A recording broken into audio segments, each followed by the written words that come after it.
If you hadn't watched the rec and quote creation movie, what I'll do is just back up here, give you a quick synopsis of what we've done previously.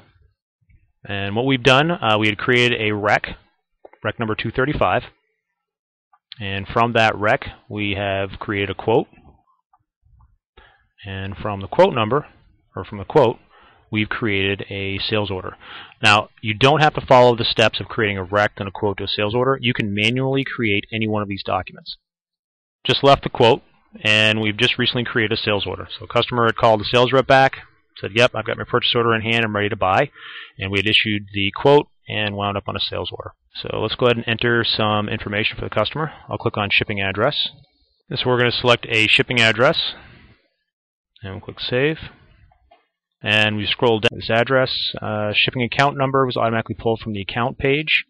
Customer PO, let's go ahead and enter that PO number. And that is a required field.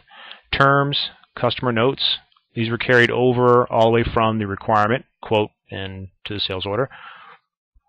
Customer information, company information and functionality here. Copy, external print, internal print, and of course email. In case you hadn't seen the email functionality, clicking on the envelope allows you to email this to multiple contacts or a single contact, pulled directly from the account. If you wanted to manually enter an email address, you can do that.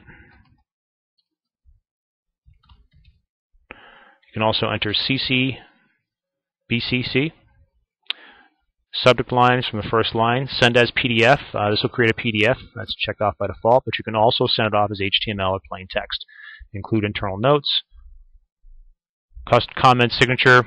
Again, if I had a default signature, that'd be pre-populated. And of course, select a line, preview email, and then I've just created a PDF. And then send email. Let's go ahead and close this. Further down on the right-hand side, we've got paid amounts, and save those. And once you save payment amounts, they are not editable, but you can enter negative numbers in the payment amounts to take back any mistakes that you had made. We've set the scheduled ship date for the 10th and the customer dock date on the 17th. And we'll expand line 1. You can also change the scheduled ship dates here on the line level if you need to.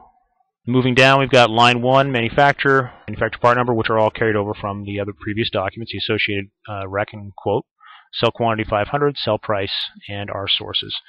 If you need to make changes to the sales order line, click on the edit pencil. And just like I had mentioned about quotes or recs and quotes, if you need to change a manufacturer name, you can do that here. Same thing with manufacturer. If it doesn't exist, it will add one into the system. Same thing with date code, condition, packaging.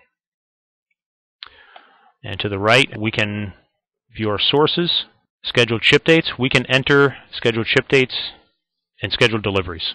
So quantity to ship, say we want to ship 250 on date 30, and we say the customer delivery date is going to happen in July 8th, and we'll click save. And now you see the scheduled ship date and the customer dock date here for this for that quantity. And at this point, we can now issue the sales order. So issuing the sales order is then going to create a pending pick ticket for stock items and a pending purchase order for all sources that were coming from availability. Pick ticket because source type was stock, and this was stock. And moving further down, another pick ticket because this is consignment.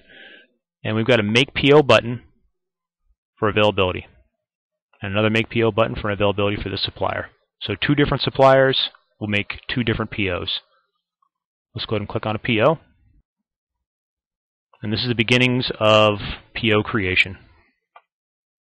Just like the other documents, because this is a supplier document, this is supplier information on the left-hand side. You can enter FOB, terms, confirmation number, supplier notes, and company information on the right-hand side. Just like all the other documents, you can copy external prints, internal prints, and email. You can also change the ship to address to a different company. Payment entries, down here in the bottom. And the purchase orders are a little different from the sales order from the sales documents because on the left-hand side, we don't have the customer information. This is the information about the part you're going to buy. So buy quantity is 100. Cost is $1.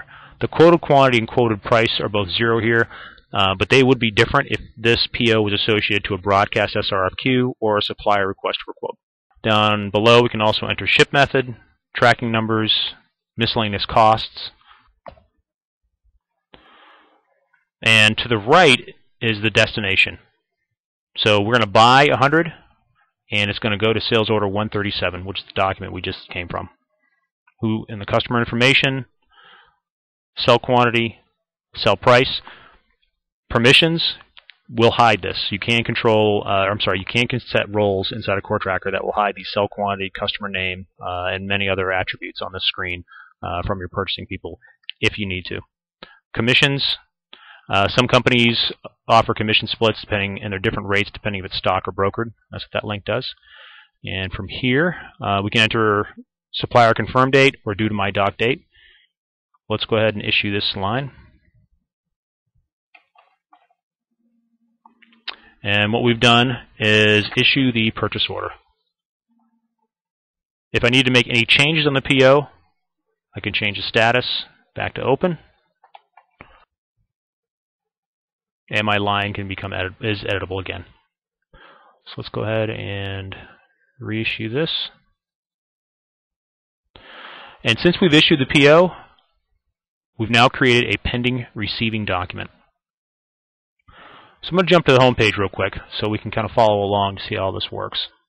So we had initially created a purchase order request when we had issued the sales order. So we were working with sales order 137. And just to go back a little bit, remember we started with a CRFQ, turned into a quote, and now we're into a sales order. So when we had issued the sales order, that had then moved the purchase order to a purchase order request section for purchasing managers or purchasing people to work with. And the purchase order we'd be working with will be in the purchase order section.